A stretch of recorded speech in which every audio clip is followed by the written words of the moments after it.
that fucking hospitality. Somebody else could fight that fucking Sith. Why does it have to be me? Sorry, I had to fucking ruin it.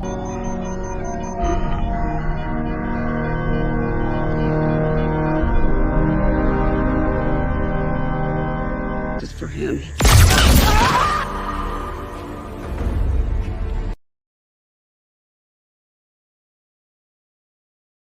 Star Trek Picard returns Star Trek to where it should be, about human beings and their alien friends striving to be the best they can be, and in the face of great adversity, and stepping up. And it's not about, if it's what you feel, it's okay. No. What you feel is going to get you killed. You know what's not going to get you killed? Really knowing how to do your job, and working with other people that are really smart and know how to do their jobs. We have to put our emotions aside and get the job done. And that's what Star Trek to me was about. It was about being the best person, human being you can be, and finding the best people around you, the best of the best, to go out. And that's what you need to be on the final frontier. Otherwise, you will get killed. You will never survive. And Star Trek Picard is all about these people that are the best of the best coming back together and doing what they do best. And it was refreshing.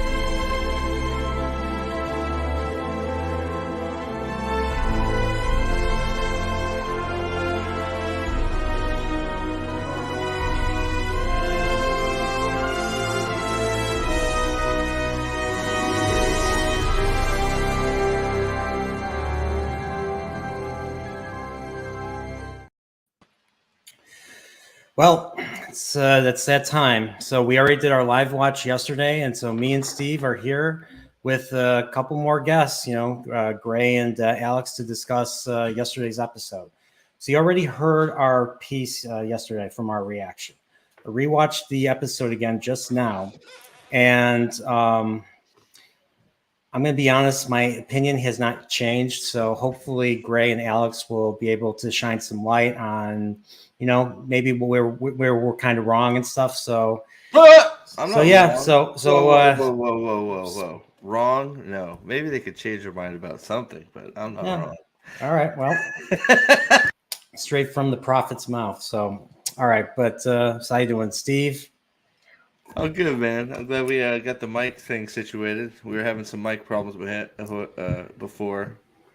And so got it all situated. But I'm interested to hear what everybody else has to say. Seriously, I am. Yeah. Because I want you to like it. So I do. But. Yeah. So let's bring in our guests. Let's start with Alex. What's up, Alex? How you doing? Doing well. So, initial take. It's interesting. I really liked this one on first brush, and then I started reading my notes, and I have 23 bullet points, and most of them are negative. So I'm going to go with my gut feeling here and say that I still like this one. Okay, that's good. Then we'll get into that discussion. So maybe you can change my mind at least. I want to like this. Fair enough. All right. And we got Gray, the all-time, straight from Japan, the most positive content creator on the platform. What's up, Gray? How are you? Oh, I'm having some tea. Oh, great hot. Absolutely delightful. Thank you. How are you, Noporial, Prophet, and Alex? Great to be here. Oh, I am. Well, I've been better. I just wasn't happy with this episode, with the watch of this episode. It's trying to be Star Trek, but we'll get into that. So what's you have a similar take, I believe. Tell us. I think similar to Alex, there's a few things I'm not that happy about. There are faults. It's not, and never will be, TOS. It's not the best track, but this episode pulled me in, and I was pulled in by the compelling performances and some decent writing, surprisingly. Okay. So you guys want to get into this episode right away? I got my own bullet points here too. So Sure. Let's go chronologically and let's address the worst thing in this episode. 5 years ago. I was going to say room temperature white wine with fish and chips. I thought Jean-Luc Picard was supposed to be a suave and sophisticated man, and he's drinking room temperature white wine with fish and chips. Yeah. Character assassination on the highest level. Absolutely ridiculous. His haddock. He had to have his haddock and his white wine, I guess. I don't know. He's haddock with his haddock. So we get another flashback.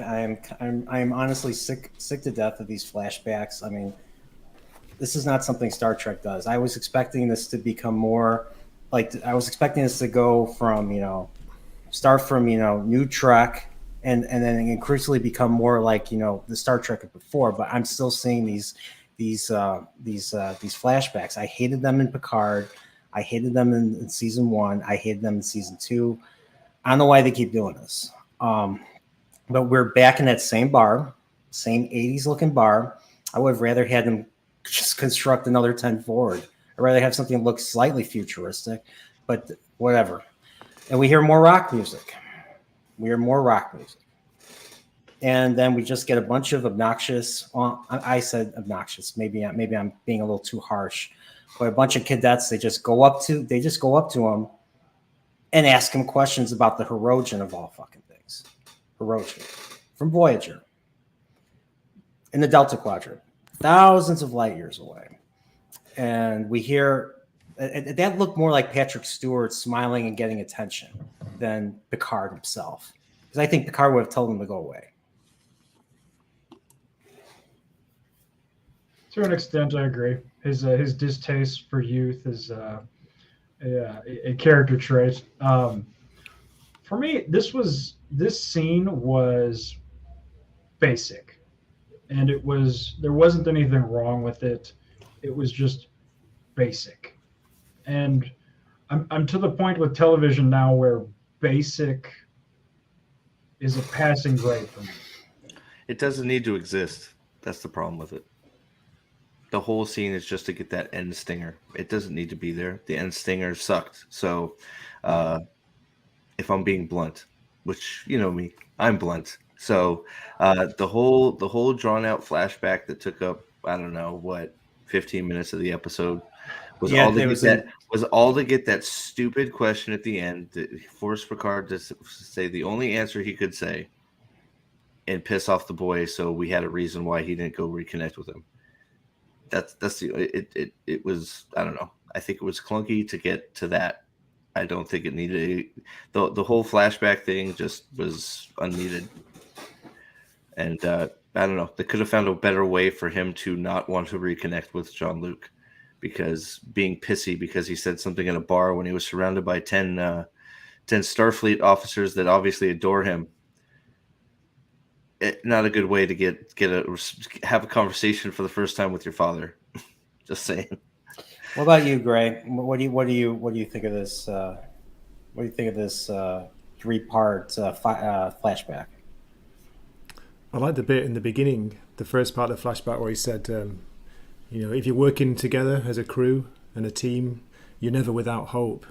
And I think Steve Prophet should listen to that advice. It can help him with his criticism of not only Star Trek Picard, but pretty much most streaming shows, I think, apart from maybe Stranger Things. Well, I think you're both right to an extent. I think Steve is right that it's unnecessary, but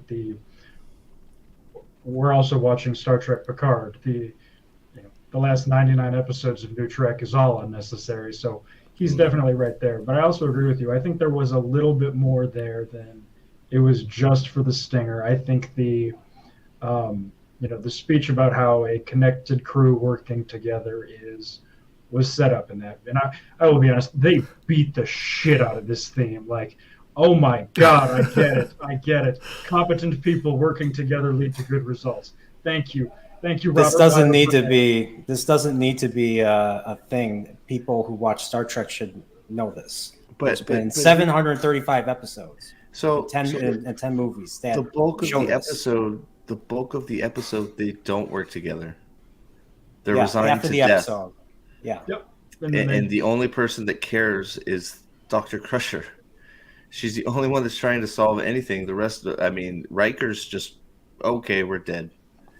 No, it wasn't like, okay, we got to figure this out. Like, let's work. Like, we've been in these situations before. Let's figure something out. And then even when they bring him a solution, he does. It's like, what's the? He's the captain. He should be hearing all different courses of action, and figuring out or basically commanding the crew to do. They have no time to be fucking around. They have no time to be fucking around in this situation. They have to be working until they get out of this. They have to work until they're dead. They have to work together. I mean, this is. I mean, I was extremely surprised when they basically said, "We're dead. Go talk to your son."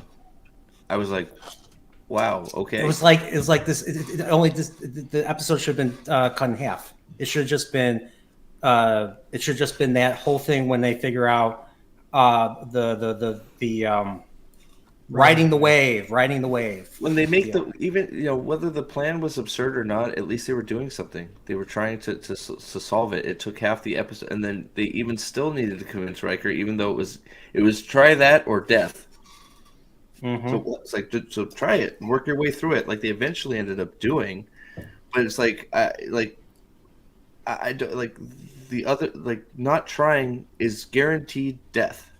Why not try? Like, I don't understand why it took so much convincing when they should have already been doing something to that matter to try and figure out how to get us out of this. So, and I think we jump forward because I guess it all sort of comes like groups together like that. So I'll be quiet and hear what you guys got to say. But I don't know. Like, I get it. Work together, but they didn't work together very much at all until the very end. So. I don't know. We'll talk about the holodeck. I got issues with that. I do as well. Steve, I think you are very much right to an extent. Nerdporeal, it's funny you mentioned that it shouldn't be necessary to have, the working together is important message. And I would agree with you normally.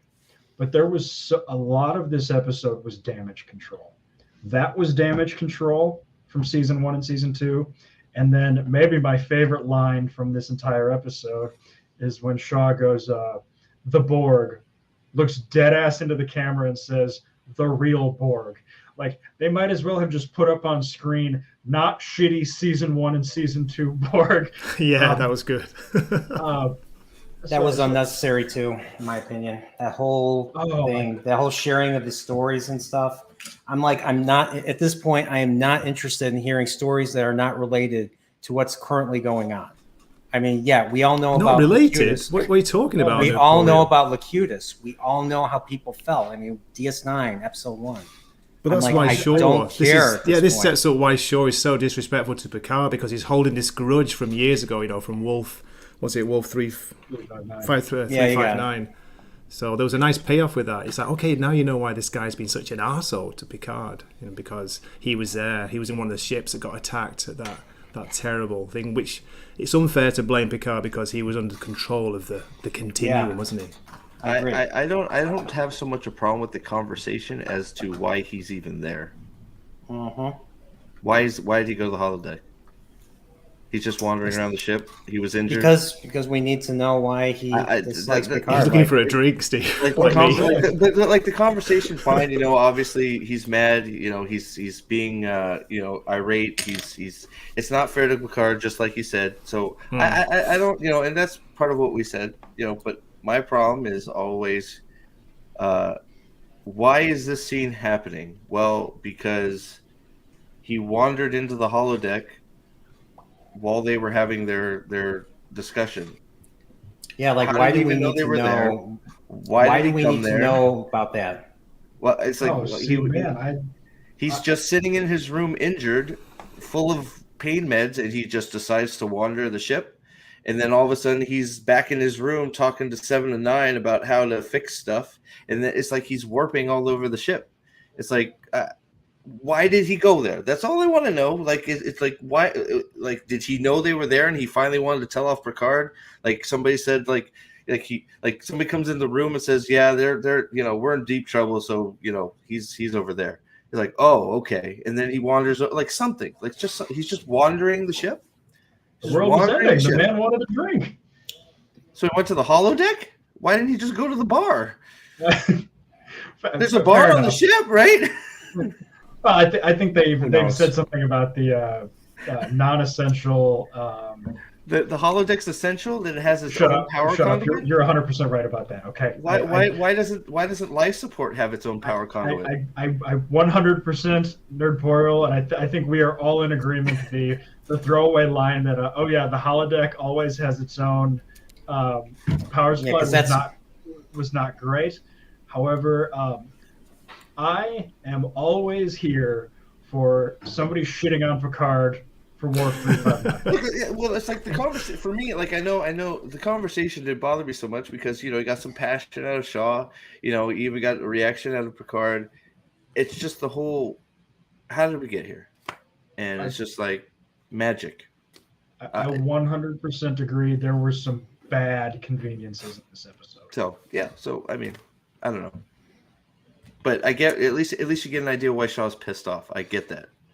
So like that's fine, right? That's a good thing. Shaw seems to be one of the better characters in the series so far. He's awesome. I love it every time he's on screen. I mean, he's actually doing the work and acting. Like I can feel like he looks like he's in pain. He looks like he's pissed off. Like it's like, okay, this dude's he's just a dipshit from Chicago. Yeah, you didn't like like saying it's unnecessary, but no, it was such a compelling scene. His acting was brilliant. I'm not saying I was there, like following every beat of what he said. So let me be clear. I'm not saying it's unnecessary at all. I'm saying the scene was fine. My problem is there's no reason for him to be there. Yep. There's no reason for Shaw to be on the holodeck. He's injured. He's being medicated. He's been in his room. Why is he wandering into the holodeck at the exact same time that they are? And getting a drink he doesn't know they're there, so he's just going to talk to people on the holodeck. Why did those crew members come in? The random guys as well. Why did they come in then? Do you want to know why every single one of them came in? Do we need a reason? Just plot. It's just story. They should be working. They should be working to getting out of this. Like this is. Everywhere's been shut down, apart from the holodeck, which is crazy. I know, and essential areas like the medical room, medical bay. I don't know. It's just more plot convenience. Is the scene itself was not like a big deal to me. But just okay. What did you guys think of the reaction of Picard? I thought was he gonna like try and defend himself, but he just kind of accepts it. He stands up and he walks out, and then Shaw gives that great line about what was it? Forgive me. I think Assel became a substitute for charm. That was a good line. I think he reacted fine. He's not like. That's how he has to react, right? There's no convincing him at this point. It's just like, yep, let him get it out. I'm just glad he didn't say, "I'm so sorry," like season 1 and 2. Yeah, no, I mean So that's. I think that's. You're right. I think that's right. I think Picard gives a lot of the right reactions to stuff. At points, like especially like the end and that, it's like there's nothing he's going to say to Shaw that's going to change his mind. So it's just like, all right, let it out and. I'll shoulder that burden and move on. Right? There's nothing for him to do. So I think that was correct. And I even got the impression that he was sorry. And I mean, you can sort of look back at, under Parley, you mentioned the DS9 pilot. When Sisko calls him out, Picard has always sort of carried that burden of guilt with him. And I kind of agree with Gray here. You by his walking away, he feels guilty. He feels bad about it. He also knows that he's not going to convince Shaw, and he also, at this point, isn't going to give a stuttering apology for, something that he did to somebody being an asshole to him. So him walking out, I thought was actually a very well done and poignant moment in that was sort of in character with Picard in a way that we really haven't seen in this series so far. Yeah, no, I'm fine with, like I said, I'm fine with his response. I just have a problem how it all came to be. I totally get you. I'm just a wee bit more lenient with you are on the logistics of it. Me too. But And again, guys, that's a fair conversation to have. I'm not saying this is amazing. It's got a lot of flaws. I really don't like the swearing. It's so not Star Trek. The bad language, it just takes me out of it. But I'm focusing on the positives as usual. And how about Downton Abbey? Jack Crusher. He was much better in this one. I thought his acting, his performance with the scenes with Picard. It was like, okay, cool. He can act. I agree with you to an extent. I think the strength of Star Trek has always sort of been the interpersonal relationships between the crew that frequently are forced to be put aside to complete how interpersonal drama conflicts with the sort of outer personal drama that the ship is going through. And I thought the Picard and Jack relationship was fine, again with the exception of the alcohol choices. Why Jameson? Like, not even good booze, bad booze. He said he wanted cheap Scotch on ice. So can I be? So Yeah. I want to be quite honest, okay? Because I always am, and you guys. That's why you guys love me, hate me, whatever, right? Gray, you and me, we're like polar opposites, and I love it, right? You're the I'm always positive mad guy. at you, Steve. I'm the negative guy. I hate you so much. I just didn't care because I kept going, well, they're about to die. Why aren't they doing something? They're in an asteroid belt, getting sucked into a gravity well, nobody cares. So I didn't view it like that. I viewed it as... That's how I felt. Obviously, you guys didn't. You guys were in the scenes, and that's cool. Like, and that's fine. I wish I could be too, but in the back of my head, it's just like, well, Picard's there because he's reserved to die, and he's going to take an hour to learn some stuff about his son, and then they're going to die. And nobody seemed to care that they were about to die. That it all like that's the biggest problem I had with most of the episode for me, obviously for me, is that the whole reason they're in that bar in the holodeck is because Riker said, we're fucked. There's no hope. You might as well go learn some stuff about your son before you die in 2 hours. And then for the first half an hour, all we heard were stories within stories about things that either happened or things that happened off screen or things that New Trek has already established. And honestly, I'm just sick of this. I just want to see, I want to see courses of action. I want to see, I want to see them working together. And instead of them talking about working together, I want to see them work together. And I mean, they did at the end briefly. I mean, we got to see, as Robert Meyer Burnett calls it, a TNG. It ended on a TNG note because we got to see the little jellyfish all over the place. They were in a spaceborne organism. I knew of this last week because they kept saying bioelectric signals. So, I mean, I like the look of the nacelle opening and then having Shaw do that. I would have liked to see more of that in the episode. That's what I was hoping to see them working. See Shaw. I was cool seeing Shaw working with Seven. It was cool.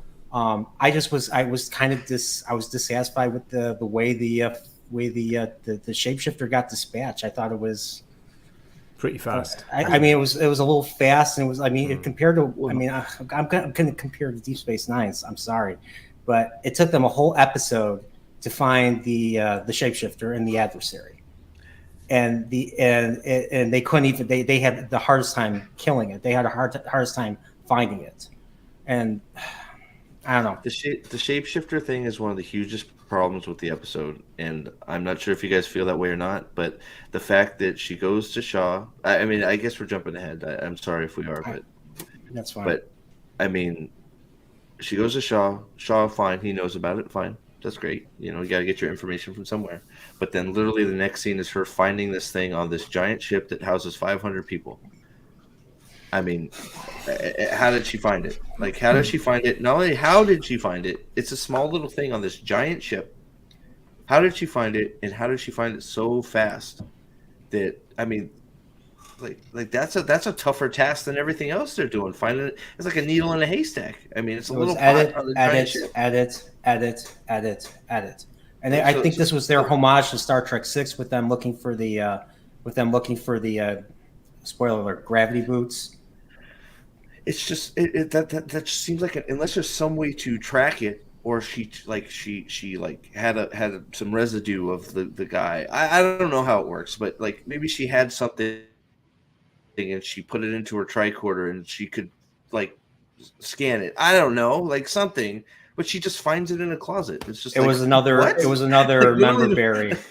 It was another member berry. It was in a panel. The bowl or the pot or whatever, not cannabis. But not cannabis. That was fucking dumb. That was the pot the bowl was in the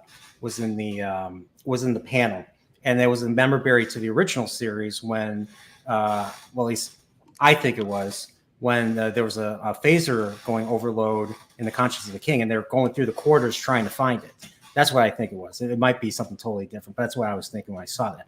But only Odo from DS9 had to use a bowl because he didn't know how to shapeshift properly. He was not born from the Great Link. He was sent out and discovered by a Bajoran scientist.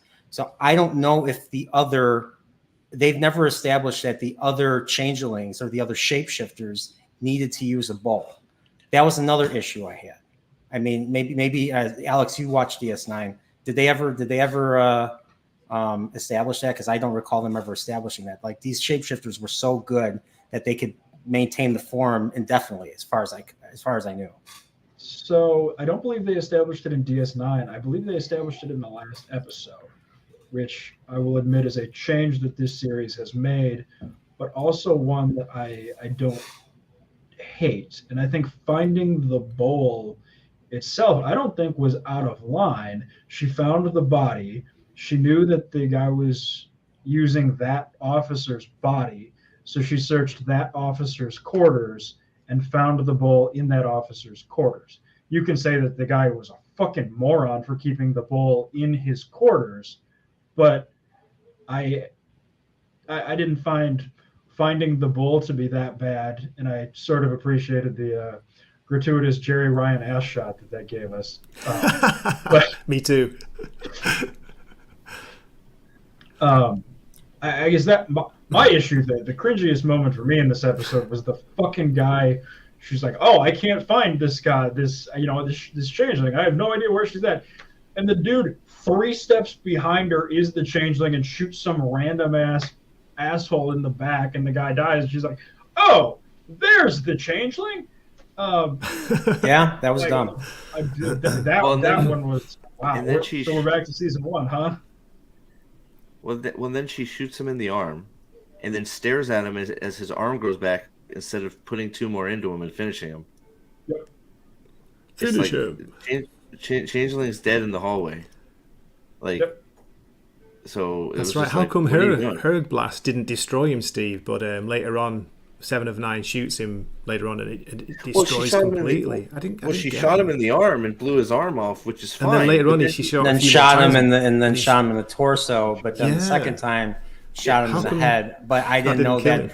I didn't know that the changelings, you could shoot a changeling in the head to kill him.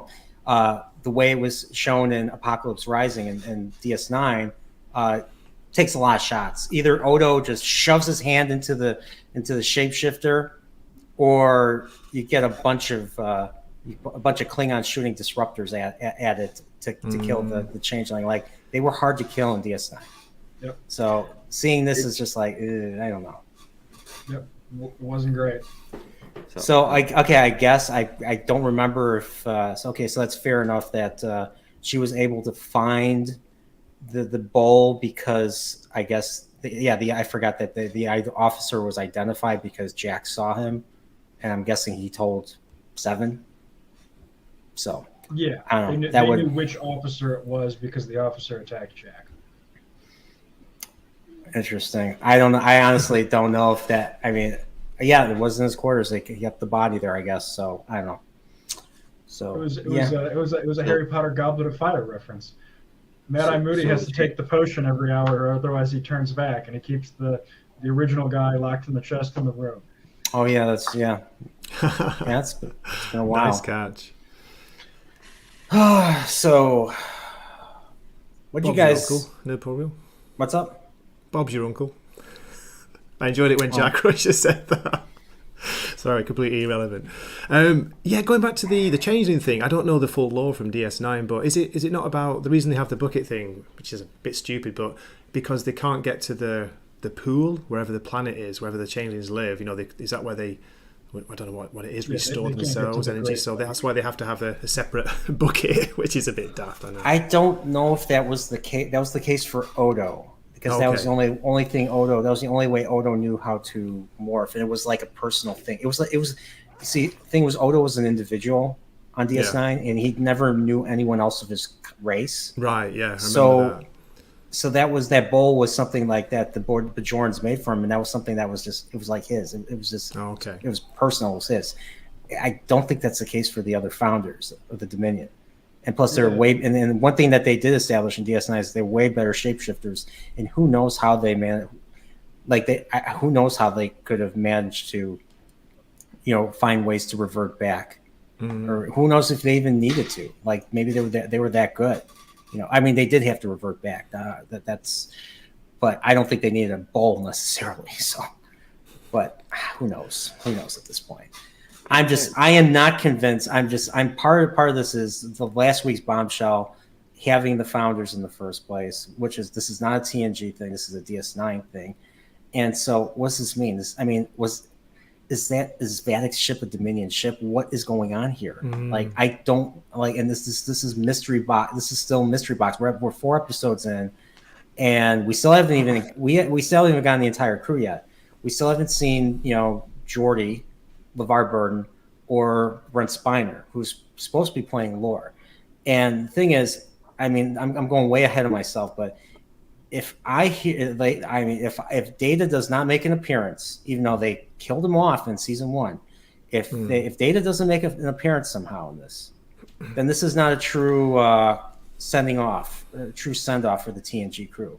Because let's be honest, I mean, Data was probably the best character in TNG. And Worf being a close second. And if if his character is not in this, then they've already lost me. And I mean, if Lore is not going to replace Data for me. Is Vadic meant to be a changeling, by the way, guys? Is that Vadic? Is it Vadic, the captain? Yeah, I don't know. I was gonna ask if somebody could explain the demon head thing. Whatever. That was bizarre, wasn't it? It was like a Doctor Strange scene or something. That was what are we doing here? Like, what was that? Like, she cuts off her hand, so she's a changeling too. Apparently, she cuts off her hand, and the hand becomes a demon floating head, shape-shifting thing. And apparently, there's so first they're like, okay, they're after Jack Crusher. Then they're not after Jack Crusher. Then they are after Ben Jack Beverly's like, oh, maybe they're after you, Jean-Luc, because they have no idea. And then then they're back after Jack. Jack is an asset now that they need to recover at all costs. So everything else is expendable, including Vadic and her ship, and who knows who the fuck else. A fucking portal weapon that has never been used before. Like they just trashed the portal weapon to go in and kill themselves. It's like just wait out there and wait for them to come out and portal them back in. Who's ordering Vadic? Who's in control? Yeah, Who's telling us to chase them? From what I could understand, the Vadic isn't a changeling. Vadic has a changeling or a half changeling or quarter changeling attached to her. Jesus Christ. The changeling makes up kind of her hand and appears to be giving her some kind of orders. So it appears to me to be some kind of control that the changelings have over Vadic. Was at least how I interpreted that scene. Interesting. I guess I'm not having too much of an issue following sort of the main track here. I also sort of want to push back a little bit on Nerdpoil on your you're upset that the entire crew isn't together here. Maybe this is just because I watched Solo recently again, where everything relevant to Han Why would you Solo's do life that? had. Yeah, what are you doing, Alex? Why would you do that? I was on a flight.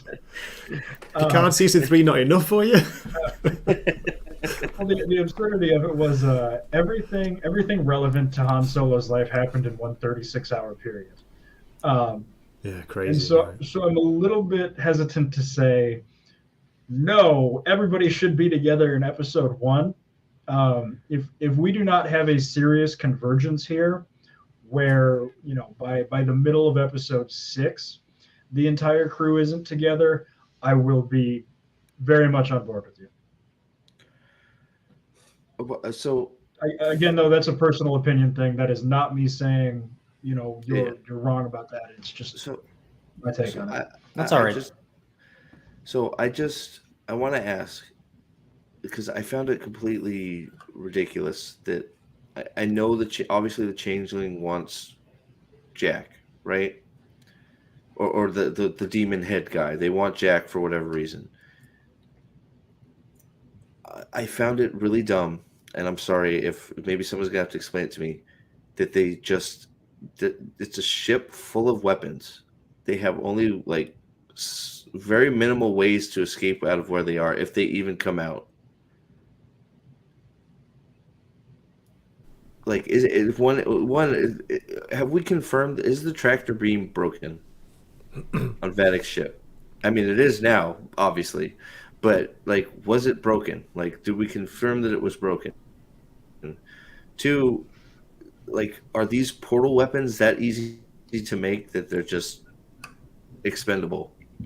Seems like a really, really, like, since nobody's ever done it before, seems pretty valuable to just jettison to go have basically a big ship full of munitions blow up because they're in an asteroid belt fighting. I didn't buy that. I don't know. Am I right? You're 100% right that the effectiveness of Vadic's ship seems to be very much plot dependent. You're 100% right that her driving the ship equivalent of Androl from Wheel of Time is very, very frustrating. Well, I feel like the whole reason they had her get rid of the portal weapon is because when they confronted them coming out, my reaction initially was, we'll just use the portal weapon. I'm like, aha. That's why they had him jettison it, because obviously you just portal them back the other way and they can't escape.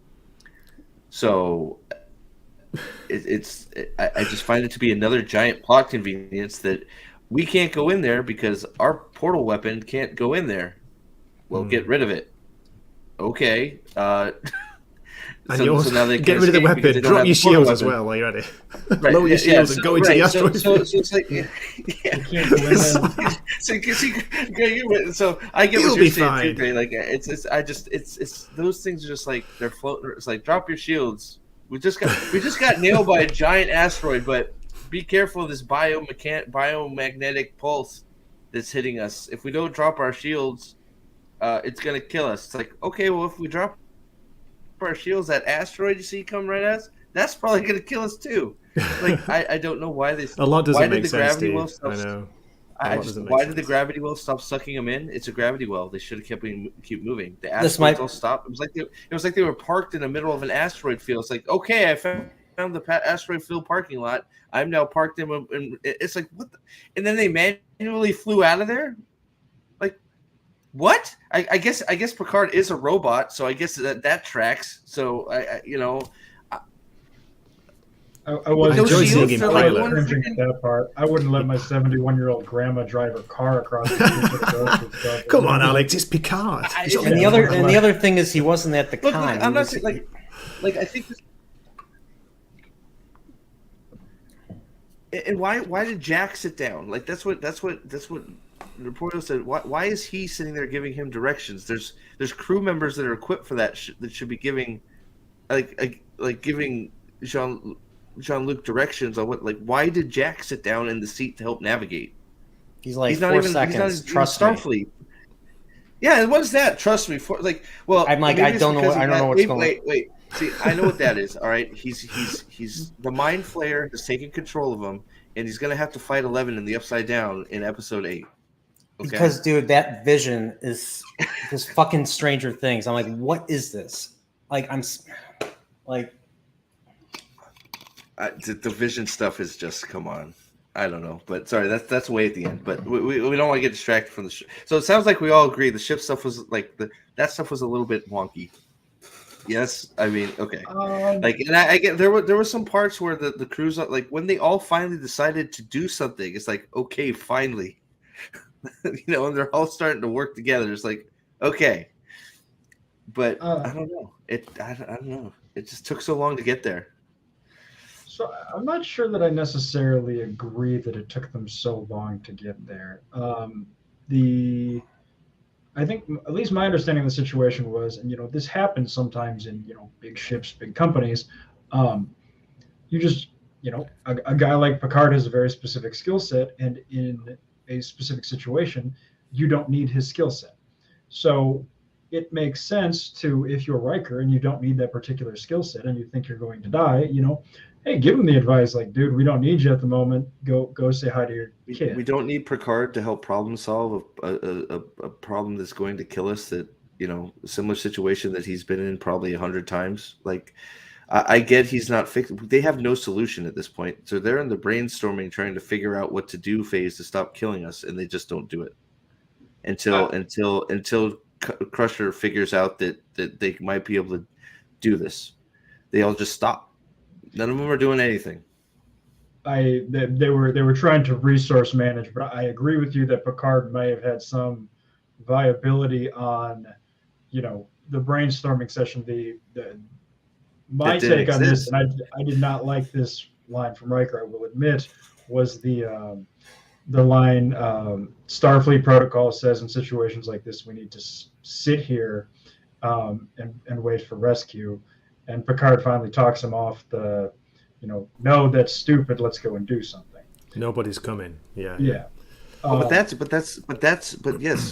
when they all got the download that they should do something like that whole line right there. And you're right. That's Picard's right. We should be doing something. That should have happened immediately. They just were resigned to death for like an hour. yeah. And then Dr. Crusher, who's the only one that's going, maybe we should be doing something. She's timing these things, and she goes, this is like contractions. There's about to be something giving birth out here. Maybe we can jerry rig something and do this. And then they all go to action. My problem is she should have came in with the solution while they're trying to figure out something else. I understand the resource managing because they have to, but everybody was just resigned to death until she came up with that. Picard went and had his conversation. Riker's moping about having a midlife crisis or whatever it is, and being a dick to his wife. You know, yeah, I don't care about that. I don't care about just that. Moping about. They're moping about. I thought Riker and his wife was I think good. Riker took a major step back in this episode. Good scene. I don't get his take though. I don't get his approach. Nerporial, Steve, Alex. Why is Riker being so like by the book? He's being like Shaw. That's how Shaw was set up, isn't it? I don't get that. Because apparently he doesn't feel anything. That's what that was his problem. That was his problem with Deanna, and she's like, I can't feel you. Well, and yeah, he left. It's like he was just like I don't know. That's why I said midlife crisis, because it's like the scene at the end where they had their moment and all that. Fine, that's all good stuff. Like, I'm okay with that. Like, you see them, they love each other. He's you know getting back in the groove, right? I guess, but he's just like, until that moment, he's just like, okay. I guess it took me almost dying to realize that I don't want to die. Like, is he just reserved? Like, I don't understand. Like, the episode opens with him saying, "This is the end, my friend," doesn't it, to Picard? This is the end. He's quoting Jim Morrison from The Doors. Yeah, he's like, "You're right. You we were right and we're Napoleon. dead, and it's like go get to know your son because we're all dead, and We're all dead. He gave up you too know, quickly, Riker. He gave up. he gave up immediately. He's just over. It's just like we're dead. felt This is a modern trope. Like this shit happens all the time. They give up easily. The stupid Sorry. suggestions, even if they were stupid suggestions, should have been flying out of people. Hey, maybe we could reroute this and this. This will happen. It's like, shit. I don't think that. Maybe let's see. I don't know. No, that won't work. If they should have been working towards a solution, and then Dr. Crusher could have come in and been like, look, this sounds like fucking crazy, but something's giving birth out here, and we can ride that shit into. Like, it was just the fact that it all just meandered into, we're gonna die. Let's all just go down memory lane and learn and have some feelings in hallways until we decide that we're actually going to fucking solve the problem. CW Star Trek, Steve. But then you get to the half that's actually okay. Well, not even half. The quarter that's like, okay, we've got a solution. It's far fetched. Riker's like, fuck no, we're just gonna die anyways. And it's just like, what? Like They've got to talk him out of it. Yeah. It's like, why? It's either try the crazy thing or die anyways. Try He the wasn't like crazy that, thing. was he? In Next Generation, he wasn't like he was. I thought he was a bit of a risk taker. He wasn't so like by the book, was he? It's No. not even a risk. It's not even a risk. You're And going he to didn't. die. There was Yeah, an yeah. episode. There was an episode where he had issues with his dad. This was season 2. It's called the Icarus Factor. Oh, He yeah. barely talked about that. He always focused on his work. Like Hmm. he doesn't talk about existential crisis during that episode, which wasn't even. I mean, he talked about it with Troy because Troy, I think, asked him, and he didn't even say much of it. I don't know. It's like he eventually comes up with even better plan, which is good. But it's like, why did it take convincing? It just should have been like, well, that seems far fetched, but you know what? It's either that. Well, let's give it a shot. Like, or we're gonna die anyways. Let's do it. And it's like, oh shit, you know what? I got an idea. Maybe we can power up the warp core if we do that. It's like, oh great. You know, I don't understand why his initial reaction to a plan was no. The only other plan was death. That's it. They were dead. No plan, no nothing. You got a plan, even if it's far-fetched, should have been like, well, why not? Let's give it a shot. Let's see what we can do. Just the fact that it's taken 5. I mean, so this was the end of an arc, I guess. The fact that it's taken 5 episodes, and we're gonna be on episode 5 next week. I mean, I'm not that into it. I wanted to be into this. I'm not that into this. When they get into action after that, when Riker's finally on board, you get some good stuff in there. Like there's a little chunk that's like, okay, you know, they're talking about plotting courses, they're doing this. You got Shaw in there with you know, I didn't mind so much how they faked out the changeling. Obviously the changeling is desperate at this point because his pot has been exploded. Not the cannabis, but his pot, right? The cannabis. The cannabis pot. So I didn't mind it so much. It's sort of like, you know, obviously she had a plan. You know, I don't know why I don't know the rules for the changeling. I don't know if they have to kill somebody to change into him. Obviously not, because she showed up as LaForge.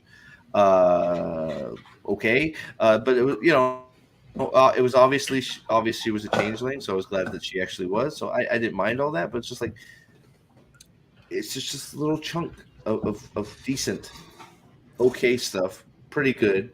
If it's like that stuff could have been so much better if the stuff in front of it was better. Does that make any sense, or am I like you and I are in 100% agreement on there were significant flaws in this episode. I think the disagreement that you and I are having are how high were the highs, how much should the lows impact how we rate the highs, and you know, just a little bit of stuff about the logistical sense of it. Well, I think the difference in that is just that I'm coming into this not being a huge Star Wars person, whereas I think you guys are getting some nostalgia, which is fine in little bits. Like, nostalgia is not all bad. Like nostalgia could be good. It's like, so as long as it's not like all of it. So I think you guys are getting some some of that feedback that's going, okay, this is ramping up, right? I'm not feeling that because I don't know it, right? So I get it, like, so it's like, and I'm not It's trying not to. nostalgia, Steve. I don't think it's nostalgia. Okay. I'm just enjoying the performances. You're That's- both saying that it's too much on the characters. Yeah, there's too much like talking in hallways, whatever. I'm really enjoying those scenes. Maybe it's just me, I don't know, but I like the performances. It's good to see the characters acting like the characters, from Next Generation and not Picard season 1 and 2. No, they don't talk like that. They don't do that in Next Generation. That's the problem. They don't do that. They're on a ship. They're. I mean, Well, they don't talk should about be- feelings ever No. in the whole series, really. No, not like that. Not as I often as in this, mean, yeah. if it's relevant to the story, if it's relevant to the plot of the episode, I think you're both right to an extent. I think that the way that they have these conversations is certainly different. It is very much different than it was when TNG first came out. However, I think it would be incorrect to say that the sort of some of the things that they talk about, the relationships, the familial aspects, the concepts of family versus duty, that kind of thing. I do think that was talked about to some extent in TNG. So I think you're both right to an extent, and I think the criticism that one can have of this is the criticism that I have of every show that's made after 2014.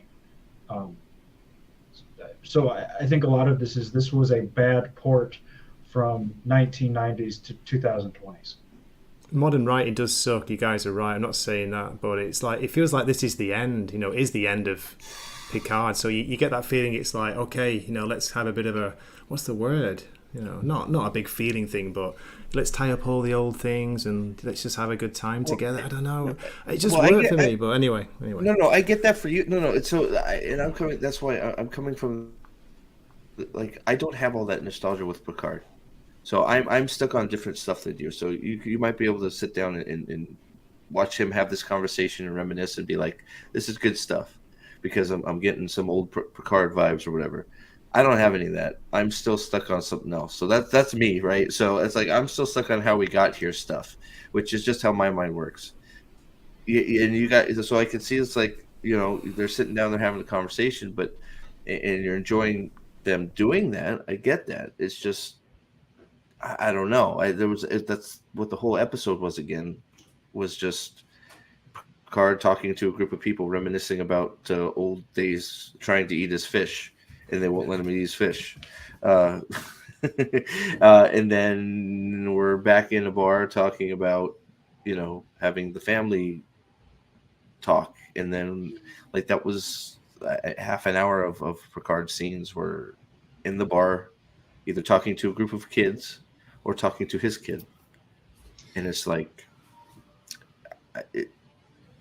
and that's the setup of the episode's problem. Like, I mean, you got, it's just, the whole resign to die thing. So obviously he's going to go have a conversation with his son and have those performances back and forth, which if you enjoy that, great. I would have rather seen him and his son grabbing his son and going, let's go do something. And we fucking, maybe have them, instead of Seven and Shaw, have him and his son open the thing. And I remember doing this, like, oh shit, man, that's crazy. Like, while they're fixing something, having that conversation. I don't know.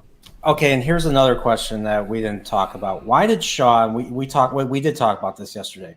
Why did Shaw all of a sudden just say, "Oh, you're a natural leader. You're to Seven." To Seven. Oh, no, I'm like, no, where did this come from? Well, I think you missed it because he was bullshitting her. Yeah, He was bullshitting her. He said that's what I would say if I was a changeling. Haha. It's like, okay. Which was another brilliant shot at season 1 and season 2. This is what I would say if I was wearing a skin suit of TNG.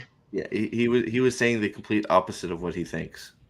So, because he was pretending to be like, that's what a changeling would say, ha ha ha, right? So it's like, all right, whatever. I don't know. So I think you missed that. Sorry, buddy. Yeah, I kind of did. I want to know what's going on with the Visions, because I think that's another thing that's just not good. I think the visions are why they're after him. That there's some Well, sort obviously, of I think that's obvious, but there's some sort of thing it's implanted in his mind that they need to cut out of him to use their new super weapon that they stole from Starfleet. another super weapon. I thought the portal was a super weapon. No, there's Well, something. remember- There's something How many worse. super according weapons to do they Worf. have now? Well, lot. remember So they got double they this. distinctly talked about this, that They the got- portal weapon is the portal super weapon is the distraction from the real super weapon. Oh, that was during all the Raffi nonsense, right? That is a plus. This is a plus for this episode. No Raffi, so that gives it a point up immediately. Yep. Yes, that was cool, but no Worf though, unfortunately. Yeah, you lose Worf. Worf just needs to offer and go about business. Yeah, I don't know. I don't know. The whole mystery box, red room, Stranger Things vibe thing. That's that they're weird. doing, Weird it's ending. just like- Guys, can I just address a quick comment from Brett S? Brett S was saying a good idea would be to focus on the things that everyone liked in the episode too, not just the negatives. So, is there anything that you, Steve, or you, Napoleon, enjoyed in this episode? Well, I think I've already said a few things that, like when they finally came together and started doing stuff. Like I think that was all fine. Yeah, that was good to see. Yeah, like Left it, I but you think they left it too late? That should Even have been more even then, focused on. even then, it felt kind of meh. I've seen it before. I mean, Well, I mean, look, you gotta start somewhere, right? And I know, like, and I'm not the guy to be positive about this stuff, obviously, but like, you know, I'm evil and I hate everything. But I think Really? like, Who said that? I know, right? But you gotta like, I get what you're saying, but it's like you gotta start somewhere, and it's like at least they were doing stuff and working together to accomplish a goal, even if it was slingshotting a rock into another spaceship, which was stupid. You know, to get out of, you know, they were working together against all the odds to survive. That, you know, that at least is a plot line that works and that is it sounds Star Trek to me, you know, and is what's being advertised as this whole series being, but it was about that much. Napoleon, how about you? Anything you enjoyed about this episode 4? well, I just No-win rewatched. situation. I just rewatched the episode. I mean, no one's scenario really Scenario. based off of Kobayashi Maru. Come on, it had nothing to do with it. And it's just I'm not a fan of this whole resigning to fate. When they did work together, I mean, it was too little, too late at this point. I was already kind of out of the episode. Okay. I mean, yes, they navigated and voila, they encountered new life, you know, which is what Star Trek was, you know, always meant to be. And of course, But then they had to say the words like what, like PowerPoint. why did they have to start the whole you know, say the line thing? It's just like just sit there and enjoy To the remind people, hey, remember that? Remember when Star Trek? Remember when people liked Star Trek? You know, remember when, you know, shows were well written. I mean, we just watched. I just showed you. I mean, remember? Yeah, Steve. I needed a palate cleanse. I was really upset by this episode yesterday. So I decided, you know, I showed your son, your teenage son, the episode Arena. He never watched Star Trek before. We showed him that episode. And what did they do in Arena? Did they sit back and talk about feelings throughout the episode? No, there was shit going on and shit they had to do in order to resolve the story. And it was good. And I still love Arena. Arena still it's not a perfect episode. There were still some issues, like why didn't they know that Cessna 3 was destroyed? But other than that, you know, it was a great episode. I really enjoyed it. It was a great palate cleanse. I mean, I'm watching this and I'm just like, I'm still seeing more. I'm still seeing more new Trek in this. I'm not seeing what made Star Trek. No, it is new Trek. It's not old Awesome Trek, in is the it? It can't first ever be place. old Trek. That's Well, finished. and I have to say something. But this is supposed to be better. And I mean, you have to be a complete idiot to think season 1 and 2 were even good. But this is just this. You went from bad to mediocre. I know some people do as well, Nipro. Some people say, especially season 1, they seem to think it's really good, and then season 2 was admittedly not good. It's like, what? They're both terrible. Just awful. Well, so and I just, and it's fine. Like, and I just want to say something real quick because I hear this a lot because I'm the villain. It's fine to try and focus on the positive. I have no problem with that. And if that's what but letting them get away with the negative is also a problem. I agree with you. Calling 100%. out negatives, though, Steve. What's that? I've called out negatives. No, I'm not saying you. No. I'm just saying general. People in general. General. I'm not. No, we've been talking about back and forth about everything, which is good. Like I like what we're doing here because we're talking about the good, we're talking about the bad, we're talking about what we might disagree with. That's great. That's what should be done. But I don't like when it's like ignore the. I'm not saying anybody said this, but I feel like we get a lot of this with the media these days is, well, what did you like, and just ignore the rest. And I'm not saying anybody here in chat or anybody in this panel has said that. But that is a lot of what's said around is, well, what was the good stuff? Ignore all that crap. So, let's just ignore all the crappy stuff and the 5 minutes of good stuff. Let's focus on that. And that'll bring you some enjoyment. And it's just like,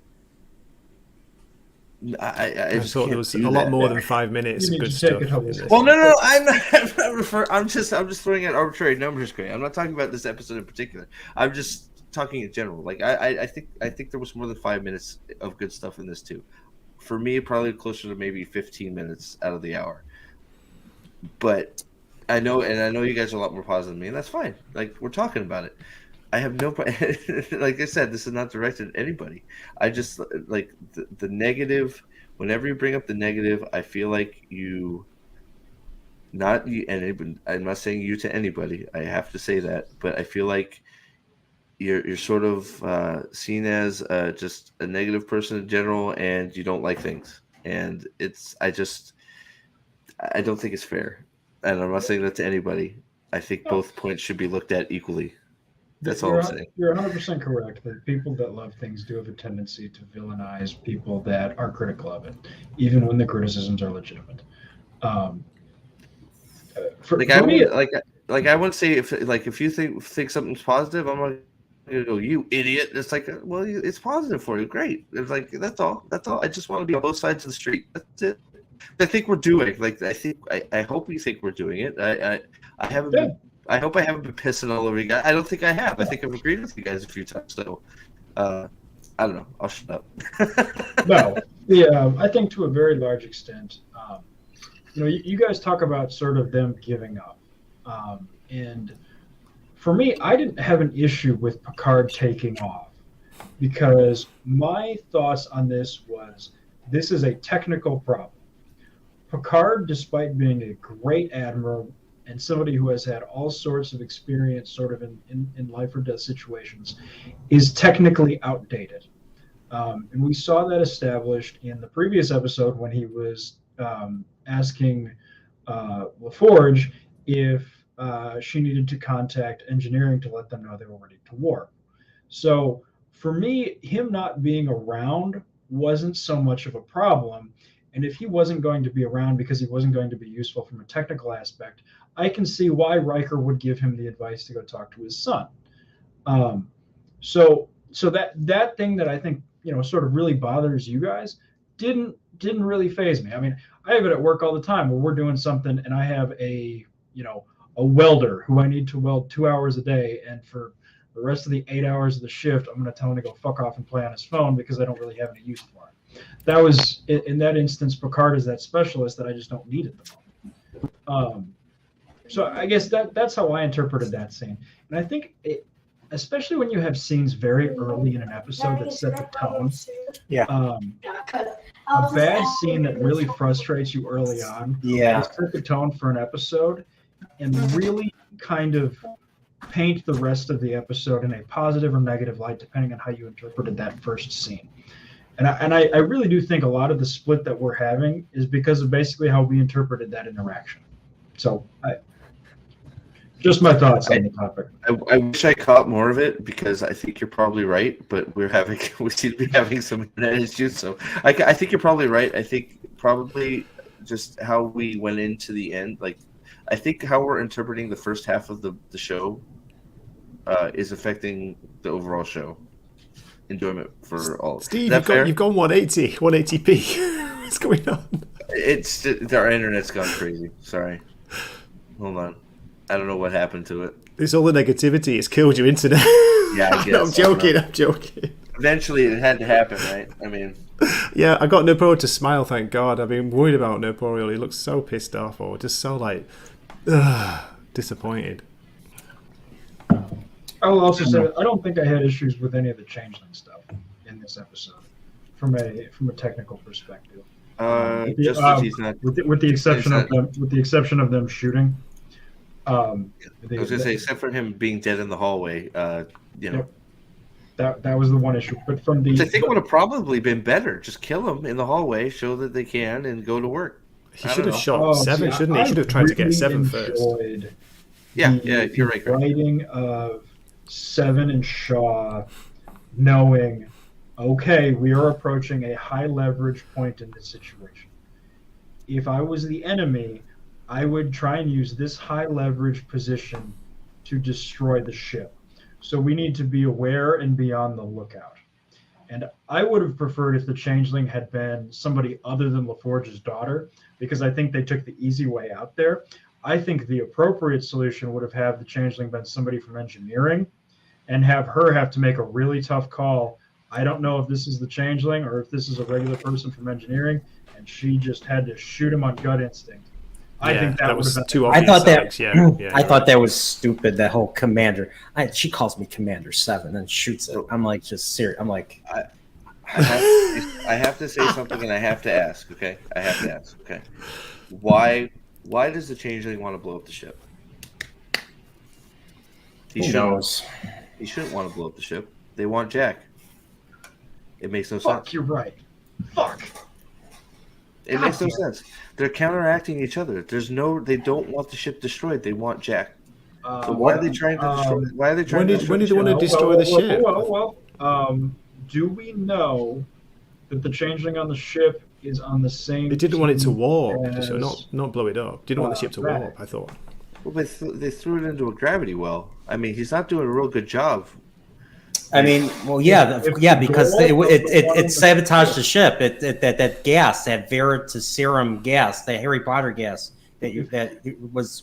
Well, that's how the Shrike found them. The goal of the one on the ship is to make sure that it doesn't get captured. If the goal is to destroy the ship, then them pulling it into the gravity well would be good. If we and I'm probably headcananing here. I want to. No, it sabotaged the ship. It attacked Jack. It sabotaged. It allowed the Shrike to find them. Well, yeah, but the Shrike wants Jack, right? Yep. Sorry, go ahead, Alex. The way that I would sort of look at this, and I'm probably trying to patch a hole that I'm going to end up looking stupid for trying to patch. Well, I don't know. I'm asking. That's what I'm asking. Is I would almost view the sabotager as a Dominion operative, not the offshoot of the Dominion that is running the Shrike. So the Dominion, the one on board, is trying to destroy the ship so that the Shrike can't get Jack. Is the way that I would read that. Oh boy, However, man! That has issues with him being the one that sabotaged it, such that the Shrike could follow it. The only way I could maybe make that work is if we were to say that he was unsuccessful in destroying it, which caused the trail. But I don't think that works. Okay, so hold on. Let me help you. Let me try and help you out here. So what if they're just assuming he's trying to destroy it? And he's not really trying to destroy it. I think that's simpler. He's just doing whatever he can to disable it. And they're just misinterpreting that as destroying it. Because you never outright hear anybody say that it should destroy the ship except for the crew. So maybe the crew is thinking that he wants to do something that he's not really intending. He's just trying to slow them down and delay them. So, I mean, I guess that could be a misassumption by the crew. I honestly don't know. That's why I asked, because it doesn't make sense for him to want to blow up the ship and to be the offshoot of the Dominion. That's a lot of pieces we've heard nothing about. Like, really, just how did it's like it's I don't know what getting the changeling on the ship because Jack is going to be on that ship is still a lot of There's still a lot of BS to do that. Like, like there's a lot of assumptions and 4D chess being made to get him on the ship to know that Jack's going to end up on that ship eventually. But even leaving all that the aside, changeling, Steve, the changeling's working with Vadik.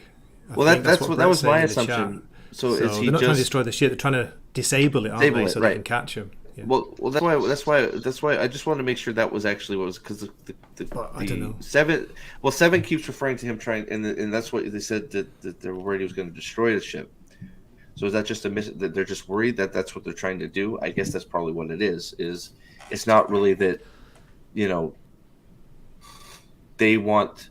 It's not really that he wants to. They just think that he wants to. He's really just disabling him. Is that? Yeah, is that Brett pretty has much- the answer. Brett has the answer to the question right here. It says That's what they were trying to do. Yeah. So yeah. So Damn it, Brett. thanks, Brett. I'm trying to make this show better than it actually is. I was going to say we've already been introduced to the idea of 3 factions because they've said there's the Orthodox Dominion, there's the offshoot of the Dominion, the terrorist sect that we think Vatican is a part of. But I mean, if you want to go into Orthodox Dominion, dude, like they would all be. They remember that episode Broken Link, where Odo gets stricken by the Great Link for killing a changeling. I feel all those renegade changelings should be going through the same shit from the Great Link. We don't really know. Like, I think that's the number one thing that I'm taking away. We don't really know what the hell that changeling is doing and what for. Like, all we know is he's causing problems for the ship at this point. I mean, Worf said that there's a renegade thing, unless that's unless that's what do you call it? Where you misleading narration or a misleading narrator or unreliable narrator. A reliable narrator. Sorry. Yeah. Maybe it could be that. I could be wrong. I don't give the show that much credit to drop a red herring or an unreliable narrator. That's Me neither. There has to be a third party and a split among the Dominion, just because I don't think they're that bright. Okay, to answer Anthroparian's question, when they left the bar, there was some Starfleet guy watching them. That was probably the changeling that in question. When they first came on the ship, when Picard and Riker came on, the very first episode, it drops the Eagle Moss into the moss into the drink. So remember that that's how the scene ends. So yeah. So all right. So Gray, you have to leave us because of my negativity. I'm so sorry. No, it's lunchtime. Sorry, guys. I got to get Mrs. Wackers actually needs to get some lunch before we start work. And this has been fun. You've totally ruined the show for me yet again. No, I'm joking. It's good to get different takes. It's important. That's what discussion is all about. We don't have to. People say we agree on everything. So what do you like? You like the acting, and you were okay with those touchy-feely scenes that they had. That makes me sound creepy. That doesn't. No. Mainly for the acting, and I thought some of the writing was good in this. Yeah, there's a lot of like clunky plot armor where you're thinking, as Steve was saying, but what about this and this? And it's like, we can analyze it to death, and the more you do deep dive into it, the more it's kind of like that doesn't make any sense. But I just like the atmosphere, I like the performances, and I liked it when they were working together. That was good. Beverly Crusher, who knew Gates McFadden could act? I didn't know. I thought she's really good. Yeah. No, I think you're right. No, okay. Working together is okay. definitely the best part. It didn't really. I mean, I'm sorry, Gray. None of the acting really stood out to me compared to other shows. But hey, I mean, it was fine. It was okay. Go and watch Kenobi or She-Hulk. That'll sort you. Then come back and watch this. No. Obi-Wan, come out to play.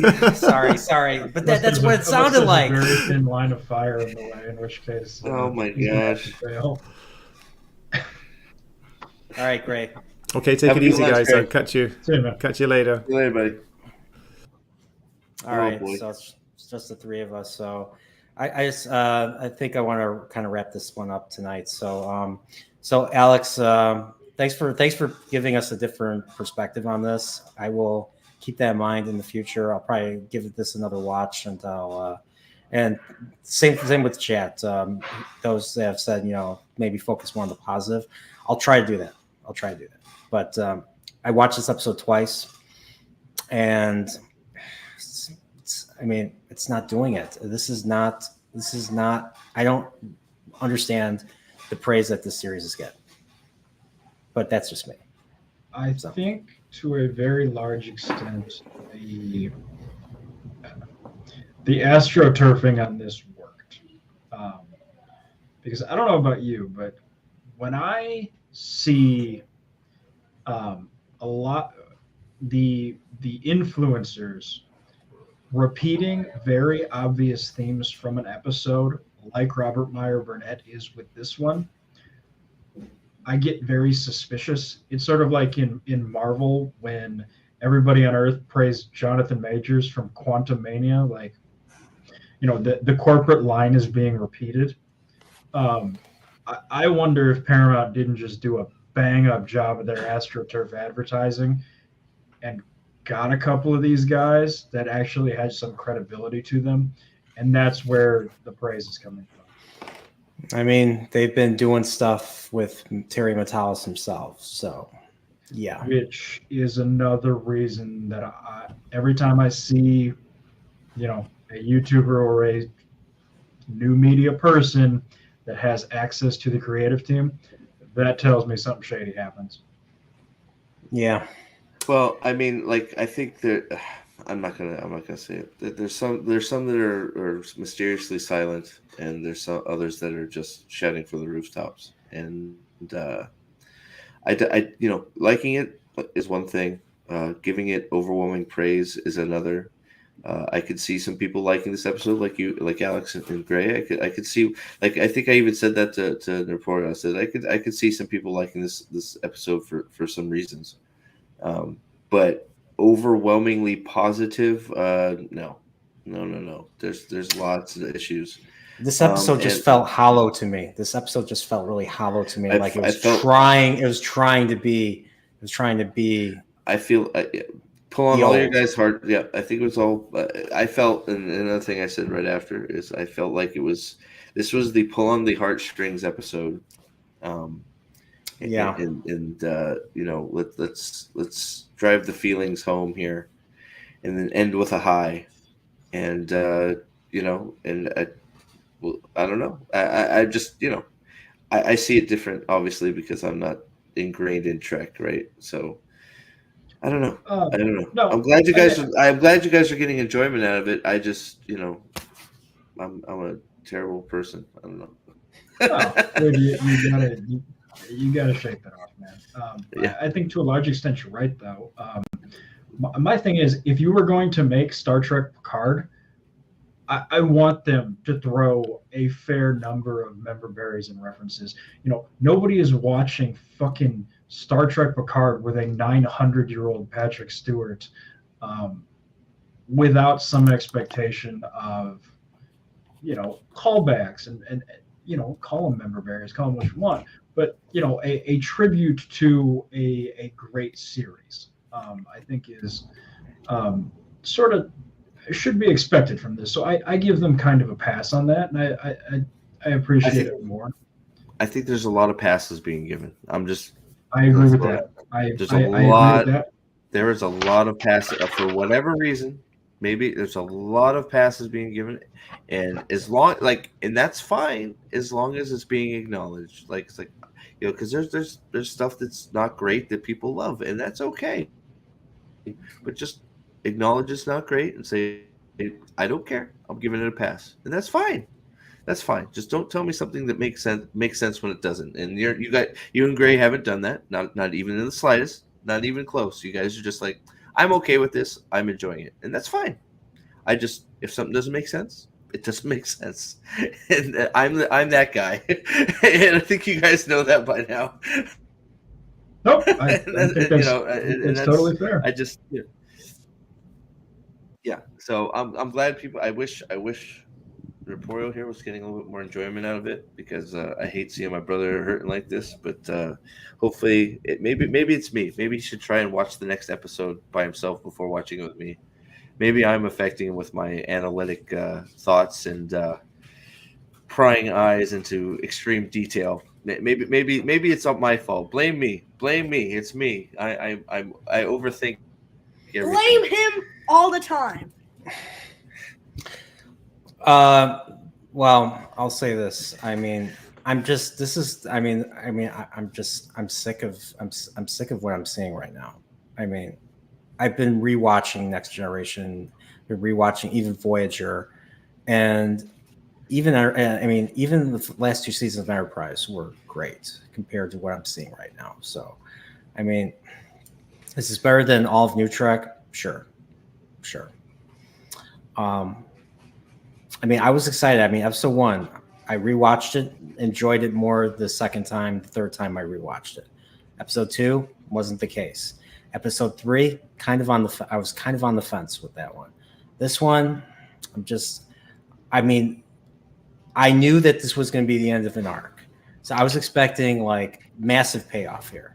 And the payoff was not that big compared to once again, this is my expectations. And this is subjective, but the payoff just wasn't there. And then they just had to drive home the idea of working together and everything. I'm like, seriously, like the people watching this, people who are watching this have likely seen the older shows. So I'm just like, I feel like I'm an idiot. I feel like I'm being treated. I feel like I'm being treated like an idiot by whoever wrote this. So I mean, I don't mind. I mean, there are good episodes where they do.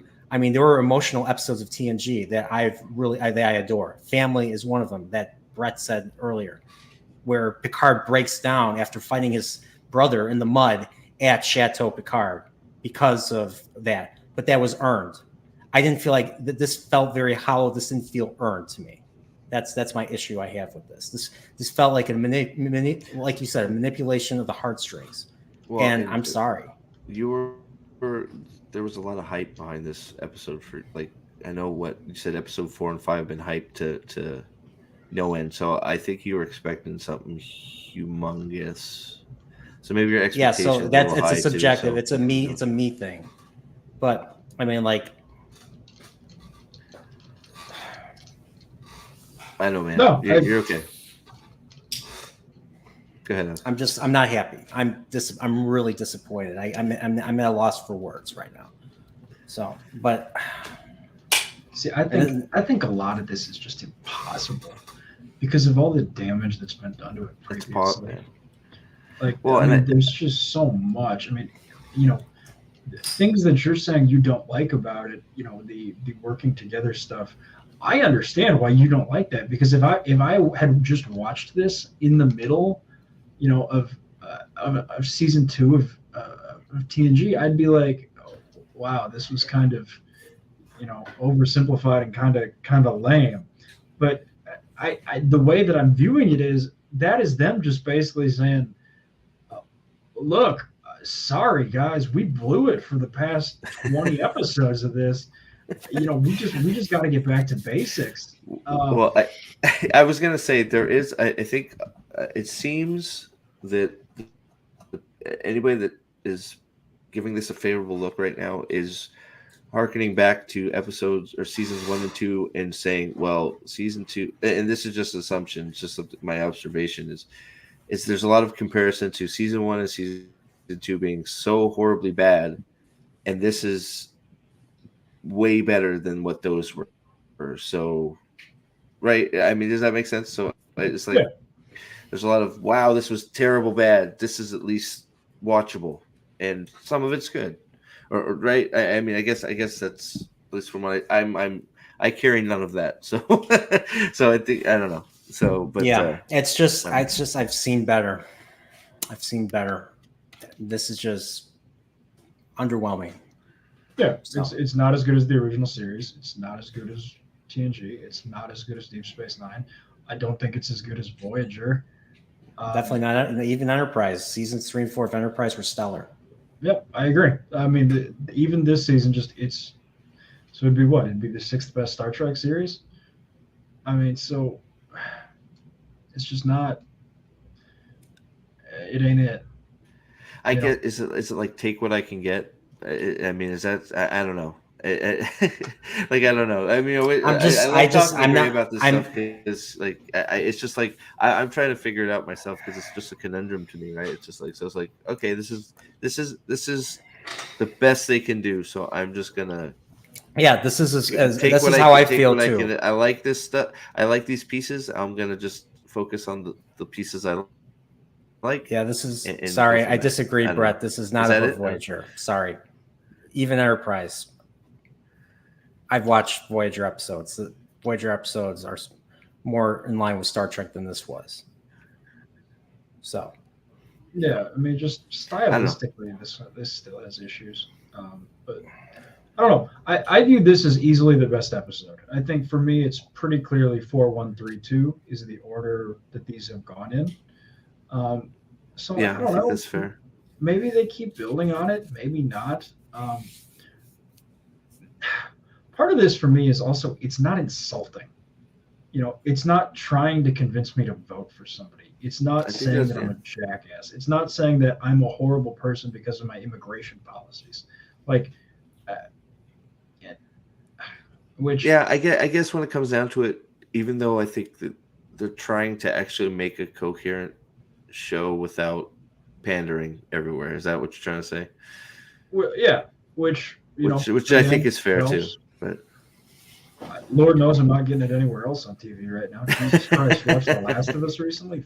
Fucking hell. I no, episode 3 I think I was out, but look, man, I'm not like surprised. I think I said it to I'm not surprised people are liking this. I don't see it myself. I totally was. I'm like, yep, people are gonna like this one. I don't get it, but they are, and that's cool. It's subjective, right? I just don't like. I think the astroturfing is. I think you're spot on with that, and the overhyping I think is not helping with some of us. I think you should just say it's okay, and it was pretty good. Would be a fine review. Like, I think Stop George. Thank you for some of the nice comments you had to say about me. I appreciate those. I think I'm probably right about where he is. 5 of 10 for this one. I think that's fair, especially since I was down 3 and 4 for the other ones. I think that's fair. There was a little bit glimmer of something going on in there. I just don't like how it all came together. I think that makes sense. Yeah, that makes no, sense. there are absolutely significant logistical and structural issues to this one. I'm somewhere, but I'm about a 6 with this. I'm not sure the obsession with the tractor beam slingshot either. I don't know. It's a little weird. It certainly was less cringy in this one. It wasn't a was flip just, and a boing. why not shoot 4 torpedoes right at him? I don't know. They got rid of the portal weapon so that they can throw that asteroid. Yeah. That's as far as I'm concerned. That's the only reason why they did it. It was stupid. Oh, you threw an asteroid on me. You're goddamn right I did. Shut up. Shut up. I think 5, yeah, so I agree, Anthro. I think 5, 6 is fair. It's not world changing, but it wasn't offensive. I think is fine, right? I you know me. I like to pick things apart and try and put them back together. So that's So me. Alex, so you said you ranked this 4, 1, 3, 2? Yeah. Okay. I think I do 4, 1, 3, 2. I think that's what I think so. That's fair. I think that's what I do. All right. 4, 1, 3, 2. Yeah, I think so. Okay. All right. What about you, man? What's your number and your episode ranking so far? This is gonna be a tough one. This one hurt him like bad. You don't even know. Like he really didn't like this one. He really didn't like this one, and I don't know if it's me or not. He just didn't like it. He almost couldn't watch the second time through. We were about to eat dinner, and he's like, "I had to stop." I'm like, "Oh no, oh no." I don't know. Maybe I'll watch it again. Maybe I'm just being an asshole right now. But I don't know yet. I'll watch it later. But this is I don't know. I'm not happy right now. So, but yeah, you were definitely cock teased on this one. I can see why you might not love it. I'll just say that I will keep watching this, keep doing these things, just to see how it ends at this point, just out of curiosity. Not hate watching or whatever the fuck that means. I don't even know what the fuck that means. I don't hate this series, but it's just underwhelming and disappointing so far. And I just want to be as real as I can. I mean, maybe my opinion will get better after maybe. And the thing is, I'm not even interested. Like a good show for me, like Better Call Saul, great example. Show that me and Steve both love. You love it too. Yep. I can rewatch those episodes multiple times. I was able to rewatch season 5 of Game of Thrones. People hated season 5 of Game of Thrones, but like freaking Hard Home, I rewatched that episode 3 times that same night. Like that's how, like I used to like to rewatch episodes. I couldn't rewatch Picard season 1 at all. No. I rewatched the first episode 4 times of this season. I was excited. I mean, the subsequent rewatches got me excited. I was like, oh, this is going to be pretty cool, despite some of the issues that were in the beginning, including Raffi, obviously. Then 2 and 3. I mean, 2 was 3 was better, and then this episode, which was supposed to be the payoff, didn't really feel like much of a payoff. It was just, I don't know. Maybe I'm being too hard on it. I'll figure that out. So, but I don't know where I'm at right now. That's how I feel. So, I do want to say real quick. I want to thank Chat. I want to thank Alex and Gray, because I think these are the conversations that should be going on. Talking about what we think is good, talking it out, and sort of whether we land in the same place or not. That's here nor there. Nobody's saying anybody's wrong for liking something. I think these are the conversations that should be being had, because I'm not. I don't think we any of us went in going, we have to change this person's mind. But if it happened, that's great, right? It's like we talk it through. It's like, okay, maybe they're right. You know, that these are the conversations that should be being had about some of these shows, including Chat. There's been some, we have all kinds of rankings in Chat, which is awesome. Having these discussions is important. And look, everybody's not the same, and that's fine. And I think it's important that we share and listen to each other's opinions. And you know what? Sometimes you change your mind, sometimes you don't, and that's okay. It's about the conversation. So thank you all. Thank everybody, Chat included, for doing this. I find it interesting. Maybe if I watch it again, I'll think of some things differently too. That's what it's all about. So I appreciate it.